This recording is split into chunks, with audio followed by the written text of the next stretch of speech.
সমুদ্রের গভীরে পাওয়া এমন কিছু প্রাণী যেগুলো আপনি কখনোই দেখেননি, তবে এখন আপনি মাত্র 1 মিনিটে দেখতে পারেন আমাদের ভিডিওর মাধ্যমে। 1988 সালে বিজ্ঞানীরা সমুদ্রের গভীরে এমন একটি রেয়ার স্কুইডকে দেখতে পায়, যেটি সাধারণ স্কুইড থেকে অনেকটাই আলাদা। আর এটি হচ্ছে বিগ ফিন স্কুইড। এদের বডি দেখতে ছোট লাগে, তবে আপনি জানলে অবাক হবেন তাদের টেন্টাকেল 26 ফিট পর্যন্ত লম্বা হতে পারে। এই মাছের মাথা পুরোপুরি ট্রান্সপারেন্ট হয়ে থাকে, এ কারণে বাইরে থেকে আপনি এদের ব্রেন এবং চোখ দুইটাই দেখতে পারেন। এই মাছের চোখ উপরের দিকে হয়ে থাকে, জি হ্যাঁ, এটি হচ্ছে তাদের চোখ। এই মাছকে প্রথম দেখায় আপনার কাছে সাধারণ বলে মনে হতে পারে, কিন্তু এই মাছ যখনই তার মুখ খুলে থাকে তখন তার আসল রূপ বাইরে আসে। এদেরকে বলা হয় পেলিকান ইল।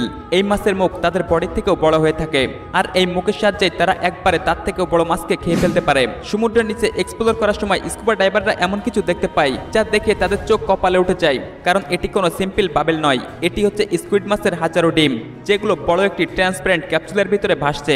ভিডিওটি যদি আপনার কাছে একটু ভালো লেগে থাকে তাহলে প্লিজ একটি লাইক দিবেন, আর হ্যাঁ, ভিডিওটি অবশ্যই আপনার বন্ধুদের সাথে শেয়ার করবেন।